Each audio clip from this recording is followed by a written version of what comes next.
Hello everyone.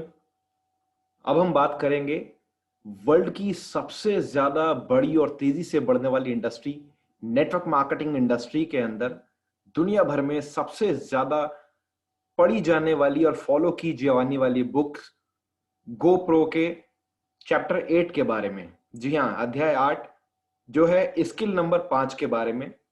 Guest या prospects को अपना ग्राहक या डिस्ट्रीब्यूटर बनने में मदद करना। और दोस्तों, ये बहुत ज्यादा जरूरी है आपके लिए और आपकी पूरी टीम के लिए। बहुत ध्यान से इसे सुने, इसको बार बार सुने, इसके ऊपर नोट्स बनाएं, इसको फॉलो एंड अप्लाई करें और अपनी टीम को भी ये सब चीजें सिखाएं। बहुत ज्यादा जरूरी है आपके लिए। गोप्रो बुक के हिंदी वर्जन के चैप्टर 8 स्किल नंबर 5, प्रोस्पेक्ट को अपना ग्राहक या डिस्ट्रीब्यूटर बनने में मदद करना। ध्यान से सुने। ये स्किल प्रोफेशनली फॉलो अप करने का प्राकृतिक परिणाम है। जैसे कि आप प्रदर्शन के बाद प्रदर्शन, यानी कि फॉलो अप के बाद फॉलो अप या एक्सपोजर के बाद एक्सपोजर या मीटिंग के बाद मीटिंग के माध्यम से चलते रहेंगे, हमारा शिक्षित और समझाने का लक्ष्य पूरा हो जाएगा। लेकिन इसका यह मतलब नहीं कि प्रोस्पेक्ट स्वयं आपके पास आकर रजिस्ट्रेशन फॉर्म मांगेगा।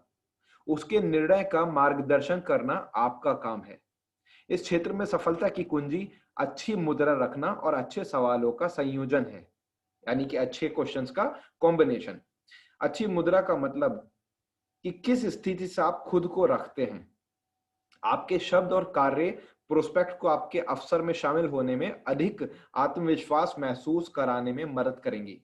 नहीं तो उनके दिमाग में संदेह का बीज पैदा होगा। मेरे शुरुआती सालों में मेरी मुद्रा स्थिति बहुत भयानक थी। मैं शिक्षा और समझाने के लक्ष्य को पूरा करने के बजाय लोगों को पाने की कोशिश कर रहा था और प्रोस्पेक्ट मेरे इरादों को महसूस कर लेते थे। मैं परिणाम से बहुत भावनात्मक रूप से जुड़ा हुआ था। आप ये भी कह सकते हैं कि मैं जरूरतमंद था। हर बार जब मैं इस प्रक्रिया के हिस्से में आता, मैं सच में उन्हें पाना चाहता था। फिर से प्रोस्पेक्ट मेरे भावुक लगाव को महसूस कर लेते और वे आम तौर पर डरकर दूर चले जाते। परिणामों की कमी और इसे समझे बिना मैं मानने लगा कि लोग इसमें दिलचस्पी नहीं लेंगे और ये धारणा हर चीज में झुकाने लगी, जिससे परिणाम का पूर्वानुमान होने लगा कि प्रोस्पेक्ट ज्वाइन नहीं करेंगे। ज्यादातर समय मैं ठीक से तैयार नहीं होता था। मेरे पास एप्लीकेशन, स्टार्टअप सामग्री या जो कुछ भी आवश्यकता होती वह नहीं होते थे। सोच के देखें मेरे प्रोस्पेक्ट पर इसका कैसा प्रभाव पड़ता था। ऐसा लगता था कि मैंने हर चीज में विश्वास की कमी और प्रोफेशनलिज्म की कमी का अनुमान लगाया था। सवाल पूछने और जवाब सुनने के बजाय मैं बस बोलता जाता और बोलता जाता। मैं प्रोस्पेक्ट की दिलचस्पी बनाने की बजाय प्रोस्पेक्ट में अधिक दिलचस्प ध्यान केंद्रित करता था। प्रोस्पेक्ट ये पसंद नहीं करता, कोई भी नहीं करता है।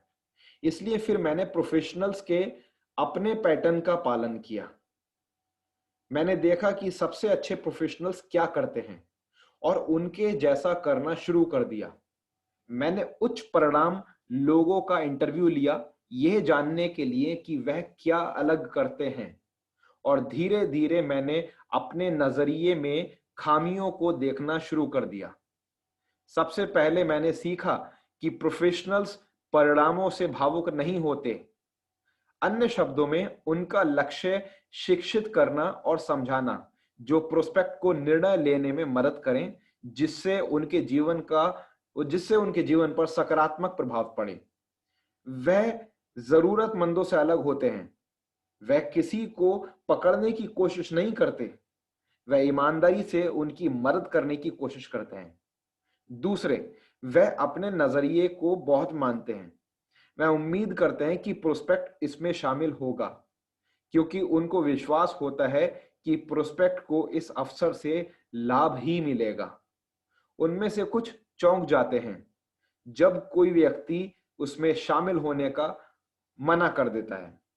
तीसरा, यह सीखना मजेदार होता है कि वह खुद को भी उतना प्रचार करते हैं जितना वह उत्पाद का अवसर का करते हैं। मेरा इससे मतलब यह है कि वह प्रोस्पेक्ट को निर्णय लेने में मदद करते हैं। यह कहकर आपको मैं मिलूंगा, वह खुद का प्रचार करते हैं। इसका मतलब ये नहीं कि मैं तुम्हारे लिए सब कुछ करूंगा। मतलब यह है कि हमारे पास बेहतर उत्पाद और शानदार अवसर है, लेकिन मैं इस चीज के साथ ऊपर जा रहा हूं और हम इसे एक साथ कर सकते हैं। इससे लोगों को यह जानकर बहुत दिलासा मिलता है कि उन्हें अपने दम पर सब कुछ नहीं सीखना है। चौथा, वह हमेशा तैयार रहते हैं। उनके पास सब कुछ होता है जो मौके पर एक व्यक्ति को शुरुआत करने में आवश्यक होता है। और पांचवा, वह सवाल के बाद सवाल पूछते हैं और ध्यान से सुनते हैं। वह एक सलाहकार के रूप में व्यक्ति की समस्या में मदद करते हैं। विश्व का सबसे अच्छा सलाहकार समाधान बताने से पहले बहुत सारे सवाल करता है। नेटवर्क मार्केटिंग प्रोफेशनल्स प्रश्नों को सबसे ताकतवर टूल के रूप में उपयोग करते हैं। जैसे कि आप सोच सकते हैं कि इन सब चीजों को करने में मुझे थोड़ी देर लगी, लेकिन ये सिर्फ आधी जंग थी। जानकारी होना एक बात है और उसको कार्य में लेना अलग बात है। मैं प्रोफेशनल्स की जैसी प्रतिभाशाली नहीं था, लेकिन जो उन्होंने किया मैं उसे मॉडल कर सकता हूं, यानी कि कॉपी पेस्ट। इसलिए मैंने भी वैसे करना शुरू कर दिया जैसे वह करते हैं। मैंने भावनाओं को खुद से अलग किया, जो मैं शुरू में नहीं था। मैंने सोचना शुरू कर दिया कि लोग इसमें शामिल होंगे, जो मैं शुरू में नहीं था। मैंने लोगों को बताना शुरू कर दिया, आपको मैं मिलूंगा, जो मुझे शुरू में कभी नहीं लगता था कि इससे बड़ा लाभ होगा। मैं हमेशा तैयार रहने लगा। मैंने बहुत सारे सवाल पूछने शुरू कर दिए, दिलचस्पी करने की बजाय दिलचस्प होने पर ध्यान देने लगा। और जैसे समय बढ़ता गया, मैं कार्य कम करता गया और विश्वास बढ़ाता गया। यही आपके साथ हो सकता है। सवालों के बारे में बात करते हैं। यदि आप एक सलाहकार हैं और आपका काम यह है कि क्या वह अवसर आपके ग्राहक के लिए अच्छा है, तब आप क्या करेंगे? आप उनसे सवाल पूछेंगे। आपके अवसर के बारे में सकारात्मक निर्णय लेने में प्रोस्पेक्ट की मदद करें। आप वही बात करने जा रहे हैं, लेकिन यह पूछने के बजाय आपको क्या सोचते हैं, सकारात्मक दिशा में आगे बढ़ने वाले सवाल पूछना सीखें। क्या आपको यह समझ आया? आपने जो भी आपने जो अभी देखा, इसमें आपको सबसे अच्छा क्या लगा? बहुत रोमांचक है ना? क्या आप देख सकते हैं कि यह आपके लिए एक अवसर बन सकता है? इन उदाहरणों से इन उदाहरणों में से मैं सबसे अधिक उपयोग करता हूं, आपको सबसे अच्छा क्या लगा? यानी कि आप जो भी चीज उनसे शेयर करें, उनमें कई सारी चीजें हो सकती हैं। तो उनसे पूछें, आपको सबसे अच्छा क्या लगा? प्रोडक्ट या अपॉर्चुनिटी या और कोई अदर बेनिफिट? इस सवाल का उत्तर लगभग हमेशा सकारात्मक होता है और ये आपको उस क्षेत्र का सुराग देगा जिसमें वह अधिक रुचि रखते हैं। तब मैं ये कहना पसंद करता हूं, मैं आपसे एक सवाल करता हूं, 1 से 10 के पैमाने पर, 1 जिसका अर्थ हुआ आपको कोई रुचि नहीं और 10 जिसका अर्थ आप अभी शुरू करने के लिए तैयार हैं, आप किस नंबर पर हैं? वह आपको एक नंबर देंगे और आमतौर पर उनकी नंबर से स्पष्ट हो जाता है कि वह निर्णय लेने से पहले अधिक जानकारी चाहते हैं या वह शुरू करने को तैयार हैं। यदि आपको लगता है उन्हें अधिक जानकारी की आवश्यकता है, तब उन्हें अगले प्रदर्शन की तरफ मार्गदर्शन करें, जिससे उनके जिससे उनको आगे मदद मिलेगी। यदि आपको महसूस होता है कि वे शुरुआत करने के लिए तैयार हैं, तब 4 सवालों की एक श्रृंखला पूछें। ये 4 क्वेश्चन क्लोज ने मेरे करियर के दौरान मजबूत परिणाम दिए हैं। अगर आप इसे सीखते हैं और इसका इस्तेमाल करते हैं, आप आश्चर्य होंगे कि आप कितने लोगों की मदद कर सकते हैं। सवाल नंबर 1, आपने जो देखा उसके आधार पर यदि आप इस कंपनी से पार्ट टाइम के आधार से शुरू करना चाहते हैं, आपको अपने इस सवाल के अनुसार प्रति माह लगभग कितनी कमाई की आवश्यकता है? इस सवाल को पूछने के बजाय अधिकतर डिस्ट्रीब्यूटर ये कहते हैं, आप $10,000 प्रति माह कमाना चाहेंगे? ऐसा नहीं करें। बजाय उनसे पूछें कि वे क्या चाहते हैं। सिर्फ उनसे पूछें कि वह अपने समय के लायक कितना कमाना चाहते हैं और जवाब का इंतजार करें। सवाल नंबर 2, इस तरह की कमाई को विकसित करने के लिए आप हर सप्ताह कितने घंटे प्रतिबद्ध कर सकते हैं?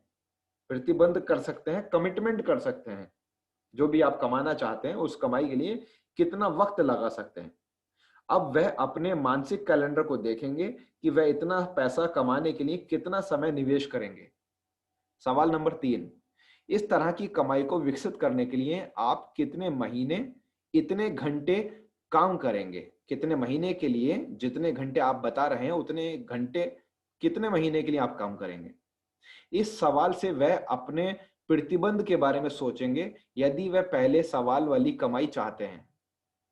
सवाल नंबर 4, अगर मैं आपको दिखा सकूं कि कैसे आप पहले सवाल के जवाब में हर महीने विकसित कर सकते हैं, दूसरे सवाल के जवाब में घंटे सप्ताह में काम करके, जितने भी घंटे वो बताते हैं उतने घंटे सप्ताह में काम करके, फिर तीसरे सवाल के जवाब में इतने महीने देकर, जितने भी उन्होंने महीने बताए उतने महीने देकर, तो क्या आप शुरू करने के लिए तैयार हैं? यानी कि जितनी उन्होंने कमाई बताई है फॉर एग्जाम्पल, उतनी कमाई करने के लिए जितने घंटे हफ्ते के वो देना चाहते हैं उतने घंटे, और जितने महीने के लिए उन्होंने बोला है उतने महीने।